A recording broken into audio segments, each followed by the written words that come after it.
Hello ladies and gents, welcome back to Kerbal Space Program in the Interplanetary Chase. In previous episodes we launched two scan satellites into polar orbits, one around Kerbin and one around the Moon. Now in today's episode, as previously mentioned, we're going to be building a lunar rover as we've kept the ScanSat in the Moon's polar orbit in the hopes that it could possibly act as a relay for an unmanned flipping heck, I can't speak today.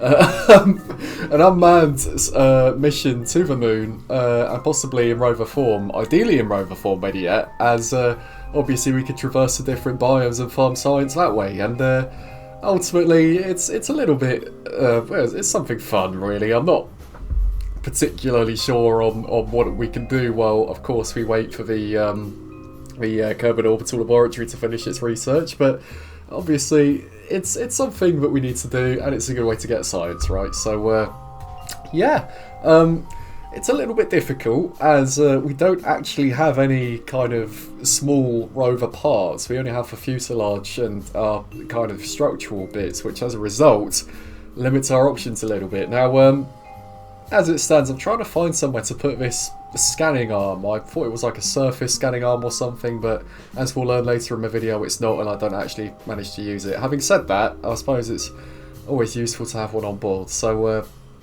course, it's on the nose of the probe core. Problem is, where it's not actually a fully symmetrical part, I couldn't place it as I fully intended, so I had to kind of no-clip it a little bit and do that. Now, once again, it's not perfect, but I'm happy with it, I think. And from here, obviously, I need to find a way to attach our rover wheels, because it's all well and good having all this science and whatnot, but what's the point if you can't get it anywhere, right? So obviously, let's have a look. Possibly thinking of putting some headlights in this structural beam here, just so we have some light should we happen to end up on the dark side of the Moon. Wouldn't be ideal, but we may be able to maintain some sort of connection anyway, given the fact that the satellite will be in a polar orbit. As you can see, I didn't know we could adjust the pitch on those little lights there, which is pretty cool. Nice big battery at the back, and it sits perfectly, which we love to see. Now let's have a look at our wheels. We have the Rovemax ones, tiny little ones, and the 90-degree ones. Not fantastic, and we don't have a very wide base. So we might have to rethink this design here. So I think we're going to start with some beams kind of facing outwards here, and then place them along the outside as such. And it does give us room for a couple more batteries, which is always good. Once again, having a look at some headlights and maybe some solar panels. I do fully intend on putting some headlights on those adapters at the front, but I got a little bit sidetracked here. So obviously solar panels, that's good. So we can maintain power. We have plenty of batteries on board, as you can see. Just no-clip those backwards a little bit, as we don't want them to be too pointy-outy antennas. Not to mention we do already have a high-gain antenna on the top of the vehicle here.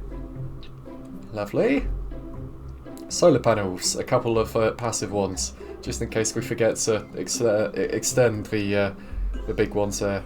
Just repositioning the struts. Lovely, and we'll put some around the back as well, I think. Once again, white compact, home to restock and restock plus. Cool. Right. Where are those headlights then? Because I keep forgetting where they are.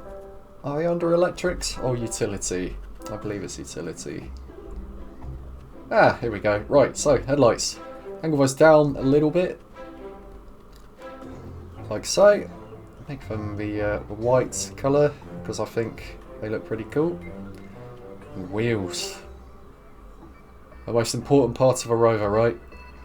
As we, I think, grow to place 6 of them.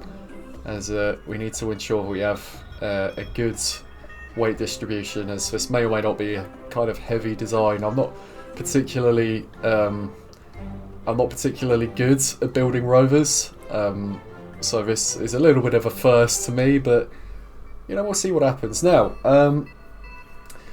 it's one thing building a rover, but how on earth are we going to get it to the surface of the Moon? And this is why I put a docking port at the back. what we can do is we can build a very low tech level, almost sky crane, I suppose, to essentially VTOL the vehicle to the lunar surface, right? So having a look at what fuel tanks we can put without moving the centre of mass too much.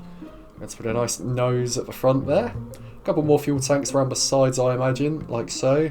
And essentially build it almost like I suppose a scorpion or something. Fuel tank slightly forwards. Noses on the ends. And we also need this thing to be controllable. So we're going to put a battery there. Probe core. Reflectron. Antenna. Once again, I don't think that is what it's called, but it's what I've come to call it. As I used to play with remote tech back in the day, but I'm not doing that in this series because that would just be way too difficult. As we put some radial engines there, that's good. Obviously fuel lines from the centre of the tank outwards, then from the outward tanks into the engines themselves. And from here, obviously just making sure all is looking well and good. Might be worth obviously putting one of these at the back so we can attach this to a rocket. I'm going to try and place it as close as I can to the centre of mass to ensure we don't have any adverse translation during our ascent. However, it'll be a very interesting vehicle, as you'll come to see. So, I'm going to take this straight back to the vehicle assembly building now, although I did forget a couple of bits here. Obviously, I'm going to use the ScanSat launcher as a rover launcher. I'm going to repurpose it, get rid of the payload, as you can see. Although this does take a couple of attempts because, as the eagle-eyed of you may notice, I completely forgot to set the thing on the rover there as the root part, which means we can't actually import it, and we'll have to take it back to the spaceplane hangar and get that done again. However, at the very least, we do have, as you can see here, there's nowhere to attach a rover, so we do have a launch vehicle now, which is good. We just need to iron out these flaws. So reroute that. For some reason it's flipped, so we have to flip that back to how it should be. And we're going to take that back to the VAB, obviously load up the launcher vehicle, try and merge the rover with it, although look at this. The radial attachment port has flipped, and I do not have a clue why. So I might need to take this back to the spaceplane hangar just to double check that. I mean, as far as I'm concerned, it was fine. I don't know what's going on, but yeah, as you can see, it's moved for some reason, and that's definitely not where we put it.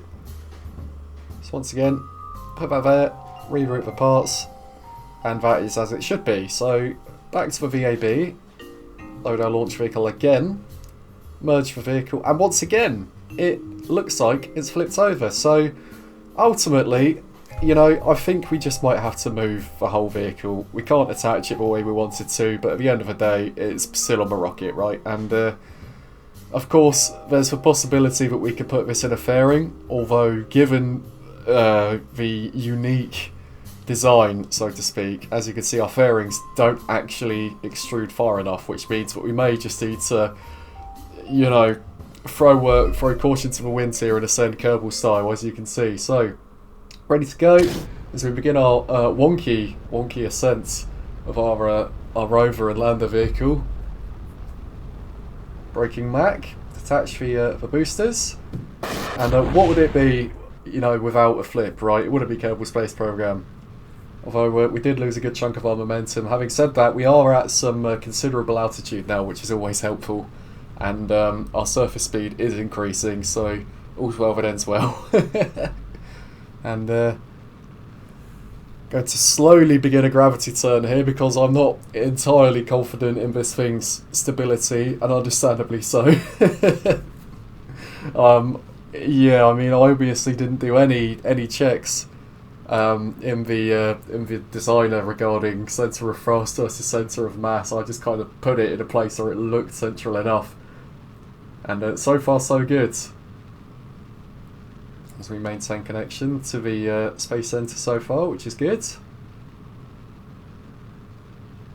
Slowly begin to point prograde. Our apoapsis is above the atmosphere now, Now we're at 120, and we're going to push it out as our booster runs out of fuel here. So we're going to use our what would be our transfer stage if we had a lander. However, this is quite a heavy vehicle, as I previously mentioned, so this is actually turning into our kind of circularization stage.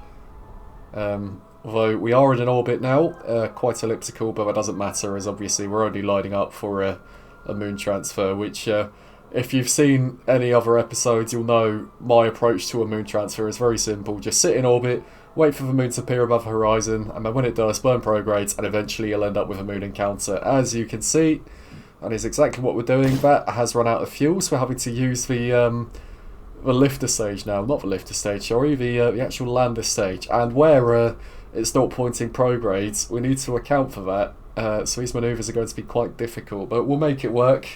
I mean, as you can see, we do have a nice little moon encounter now.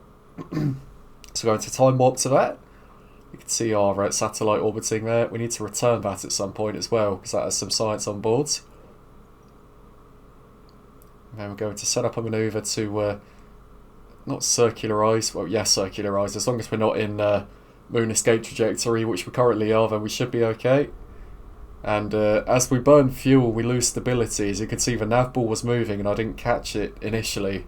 Now, we are circularized, which is good. So we're going to warp to our periapsis here. And we need to bring our apoapsis down, ideally. Although, having said that, we're on the dark side of the moon and we have very, very quickly lost connection, but we've regained our connection, which is good. And circularized now.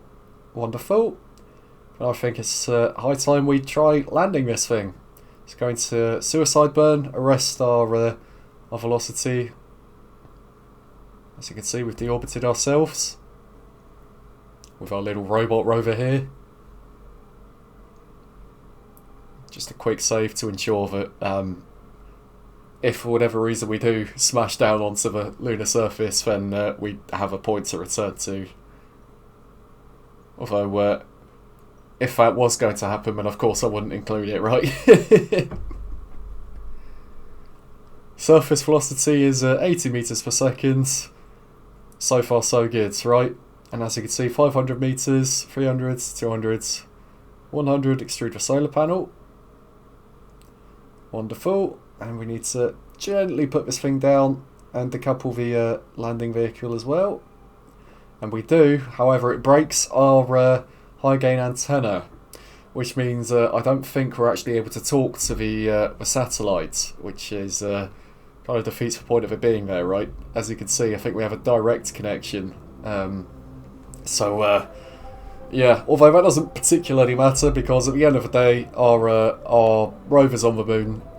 We've got the experiments done, and yeah, collect all that data within our experiment return unit, which we actually used as a structural element, and I'm quite proud of that.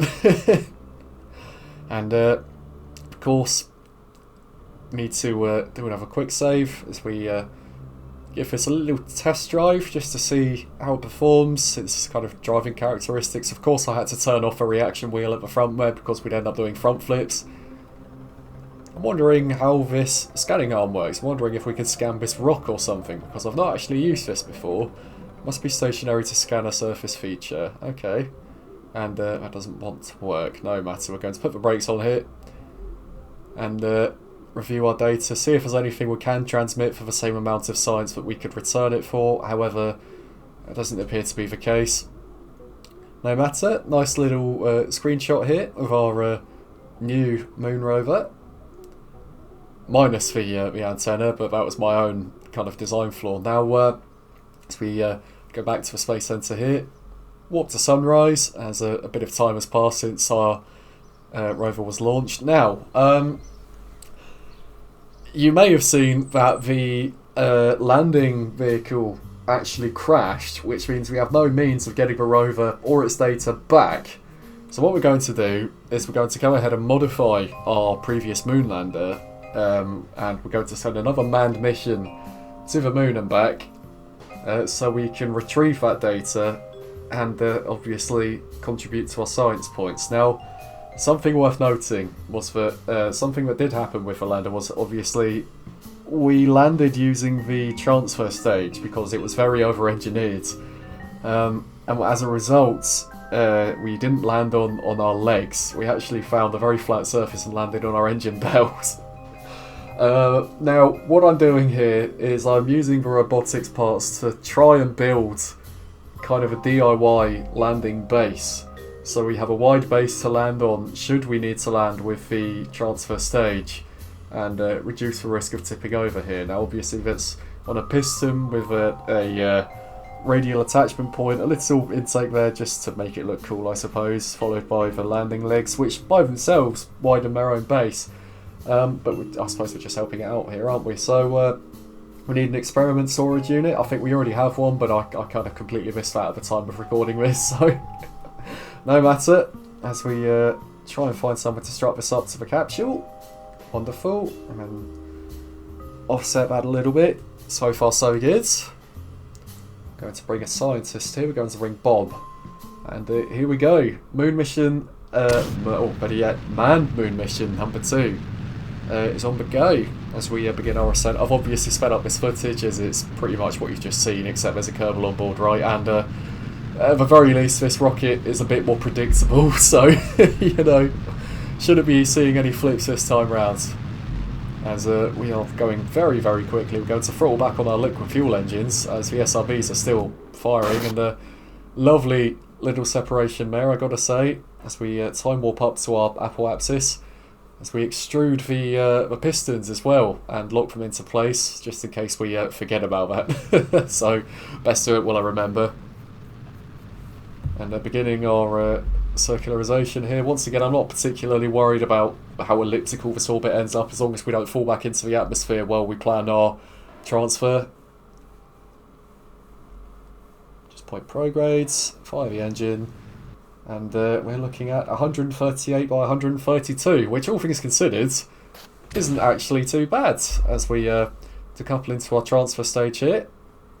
And the moon is there, so we're just going to point progrades here. I've sped up this footage even more because this engine isn't the most powerful. It's quite efficient, but I'm not going to just sit back and let you guys watch, 5 minutes of an oval slowly getting bigger. So here we go. Moon encounter has been achieved. I'm going to bring our periapsis down a little bit. It's not fantastic in that, as you can see, our orbital planes aren't the same, but we do have an encounter, so we're going to go and circularize before anything. And now we need to try and get our orbit a bit more equatorial, although as it stands, obviously we don't have any means of finding our descending and ascending planes. We do now, because we've set the rover as a target, so all of a sudden Kerbal Space Program has said, oh, you're trying to do that, here's some useful information for you, I suppose. And as you can see, with that particular manoeuvre done, we are now in a equatorial orbit, and of course we're at our periapsis as well, conveniently, which allows us to bring our apoapsis down and circularize a little bit more. So just above the rover now, so of course I think it's high time we perform our suicide burn and fall down to the lunar surface. So we do a little bit of science on the way down. EVA report, yes please, and we can actually transmit that and not lose anything. Save some room in the experiment return unit. Something I have noticed about this particular vehicle is that, two things actually. It has barely any reaction wheel authority, so that's something we'll definitely need to work on.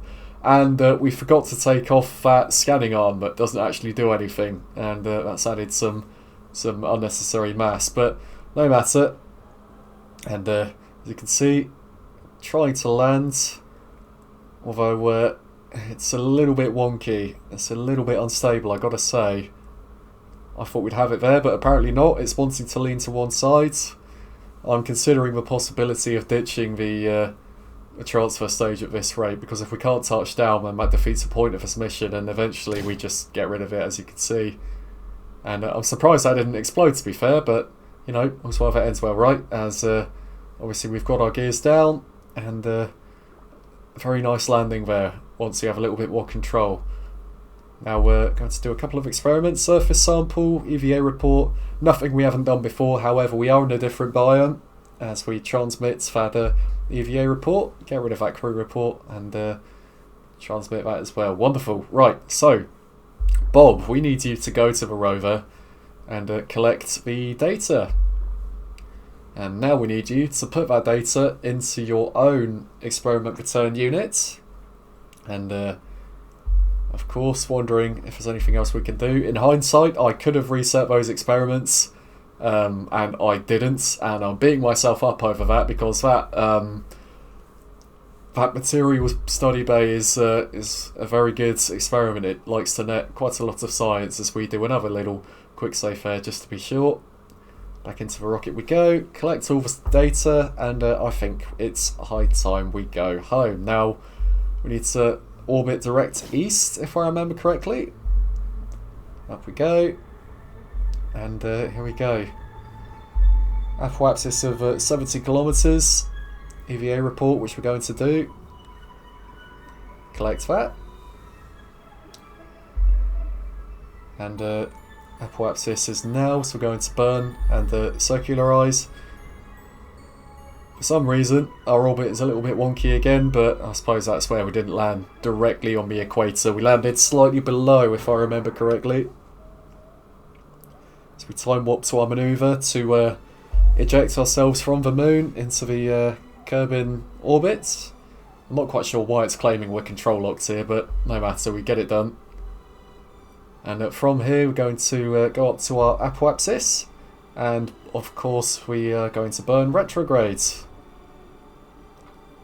And we're going to go down to the periapsis there, burn retrograde as well. Although we're a little bit low on fuel, so we're going to go back up to the apoapsis, retrograde to bring the periapsis down, as that is already the lowest point. And we're out of fuel. Thankfully we do have some monoprop left, which brings the periapsis into the atmosphere. Very, very high up, however, so this may end up being an aerobrake descent, and as you can see, we've ditched the booster stage now. We're out of monoprop, so we're in the atmosphere, very, very, very high up though, and that's not going to be enough to bring us down anytime soon. So what we're going to do is we're going to wait until we get beyond the atmosphere again at 70 kilometers. Wonderful. Then we're going to get Bob out, and we're going to use the only force available to us, being getting out and pushing. Right. So of course our surface velocity is decreasing. I'm not sure our jetpack has much to do with that, but at the end of the day, all we need to do is get back into the atmosphere. So yeah, obviously let's see if we can get Bob back into the capsule. Go up to our apoapsis, see if we can bring our periapsis down just that tiny bit more. I think this will need to be done in a few passes. Here we go. Out you come, Bob, give it another push.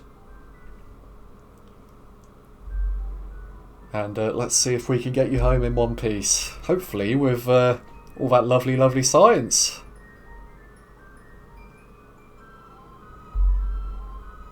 I mean, this isn't strictly necessary what we're doing, because, as I previously said, our periapsis is already in the atmosphere. So what we're essentially doing is just a very, very long aerobraking manoeuvre with lots of passes. As you can see, we've pushed our periapsis down to 50 kilometers now, so 10 kilometers lower than it was previously, which is evidenced by the fact that we can now see the plasma effects, which we couldn't before. And the eagle-eyed of you may have seen that the apoapsis is a lot lower than it was as well. So this is definitely working. Slowly but surely.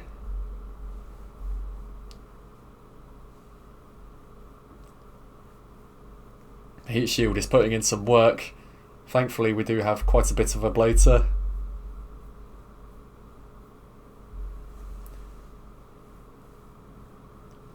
There's awesome plasma effects provided courtesy of Firefly.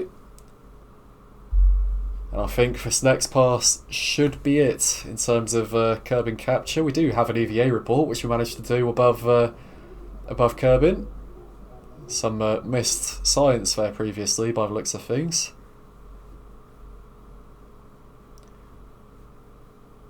Our speed is increasing as we approach a periapsis. Our periapsis is decreasing, as is the apoapsis quite significantly now. And our apoapsis is now within the atmosphere, which means we are captured within Kerbin's atmosphere, and that was the last error-breaking pass. So we will be landing very, very soon, assuming all goes well.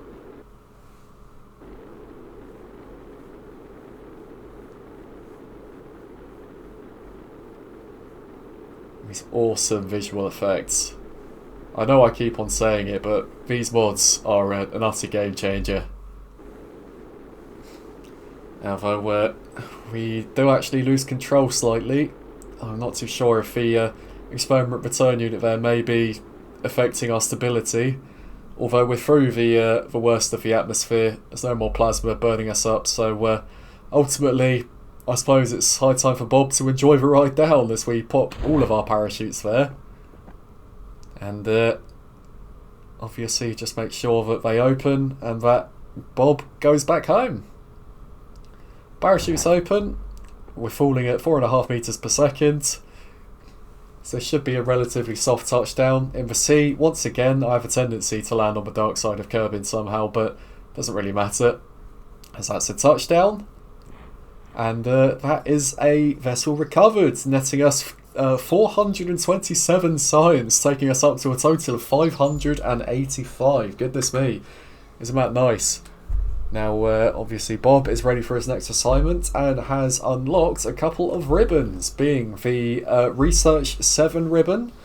We've got the First Flag on the Moon ribbon, which we did do before, Moon EVA ribbon, and Moon Orbits ribbon. Like I say, we did do the Moon Flag before this, but the game crashed and it didn't save. So, you know, not all is lost because we have got that ribbon now. And speaking of doing things, obviously it's about time we look at spending some science. Now, as you can see, I'm eyeing up nuclear propulsion, as that will be essentially what allows us to go interplanetary with those very efficient engines. Although in order to do that, we do need the heavier rocketry nodes, as it is a prerequisite. And if we commit to this, then we will get nuclear propulsion. And as you can see, we've unlocked the nuclear propulsion node now.